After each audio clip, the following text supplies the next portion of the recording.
I was just I was just a grubby heavy metal singer who liked Python along with everybody else. So I was just like the rest of the population. Congratulations on another Emmy. So it's a good thing.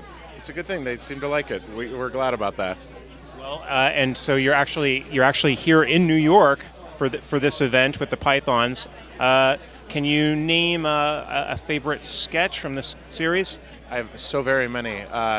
The abattoir sketch where they're submitting that as a possible hotel place.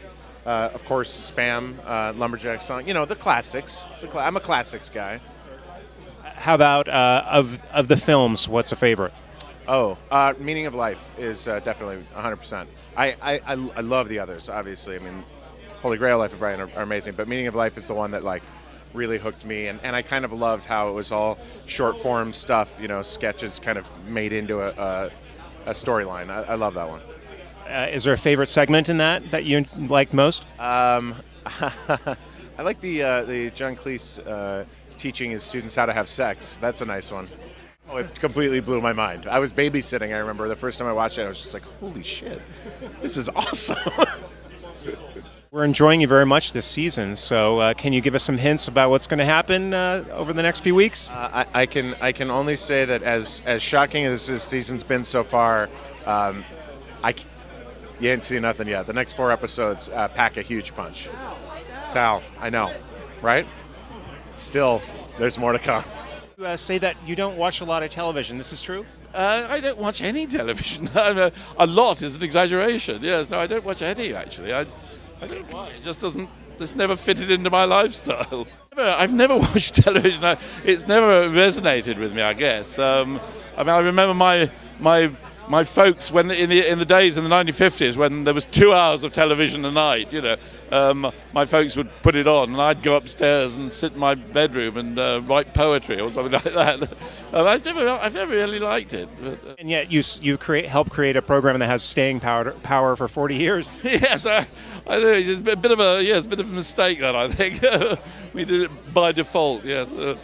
But you're doing documentary. You've done documentary works, and that go on TV. Are you filling in something there deliberately?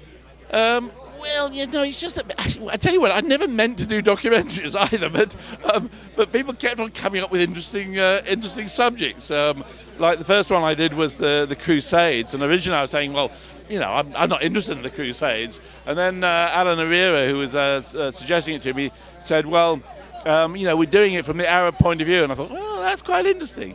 And then people keep coming up with interesting subjects that I'd like to know about, and it's a great way of, doing a documentary series is a great way of learning about a subject. So, like The Barbarians was the last thing I did. I knew nothing about the classical world. I'd never done that history, so it was really a great learning curve. So that's great. What else do you have in the works right now? Well, I've just written an opera for the Royal Opera House, actually. It's just a short opera. It's about 40 minutes. It's based on a short story of mine. I've got a book of short stories coming out, and we've got a couple of screenplays that we're working on at the moment, which I'm hoping to get going quite soon. I'm so cold. I'll be all right.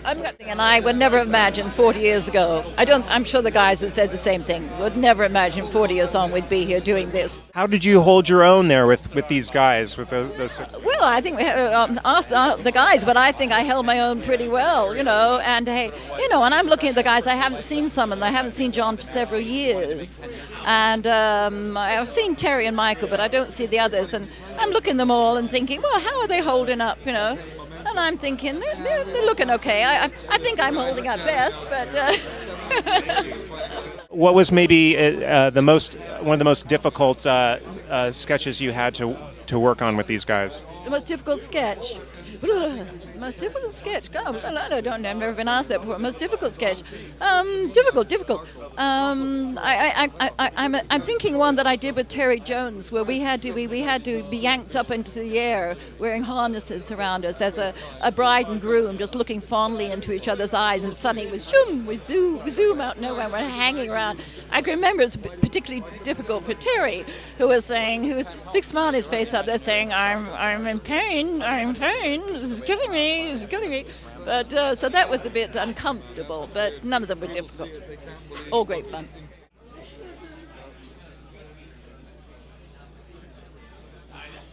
In terms of television these days, is there something that you enjoy watching? Yep, Family Guy. I mean, Family Guy is on television in England. I love Family Guy. I love South Park. There's television. Actually, American television has gotten a bit better than British television. I think the stuff that HBO and the cable networks are really doing strong, brave, intelligent work. How about? Can you name any of the shows on the cable networks, even basic cable? No, because I don't have cable. But Family Guy we get free. How about Modern Toss? They do animation. Oh, really? They're on IFC, and they're very heavily influenced by your animation style. Really? Well, I'm going to be calling their lawyers immediately. I want money. Well, I interviewed them, and they very much look up to what you did. That's nice. No, that's why I look at Matt and Trey, South Park. I just find are extraordinary that they maintained such a level of outrageous comedy for so long. Python, it was really short-lived compared to these guys, and it's Seth MacFarlane. I never met him, but the guy's a genius. Well, and we're looking forward to your upcoming work. Yep, Christmas Day comes the Imaginarium of Dr. Parnassus. I'm trying to teach people to use multisyllabic words.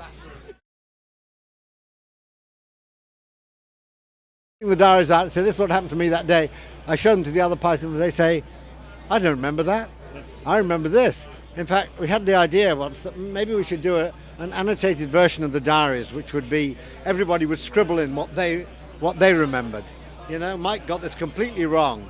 He was a shit, we were doing this, I got it right, all that. So memory's a strange thing, which is why these documentaries can be done endlessly, really, because you dredge up a little bit of your memory, it sparks off something else. That's the nice way it happens. I think we'll probably still be going on when we're 90 about, I've just remembered something, but forgotten, and it'll be the secret Python memory.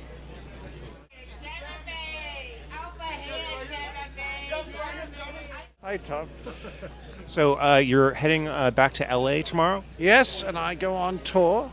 About 2 weeks later, I start in Modesto, and then I go up the coast, Seattle, Portland, places like that, Eugene, and then I come down through Thousand Oaks and Glendale, and finish up down in San Diego, and then inland to Arizona. 16 shows in about 3.5 weeks. And I quite enjoy it because what's the killer is flying.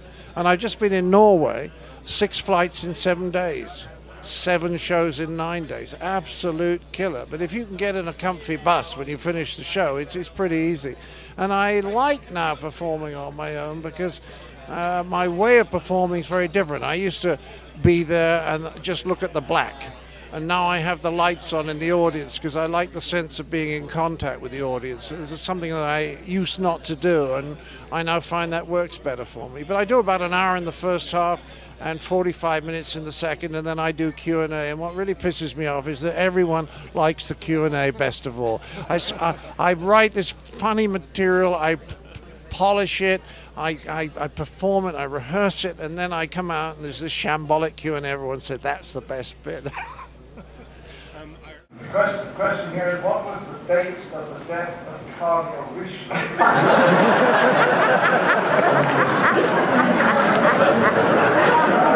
I believe 1642.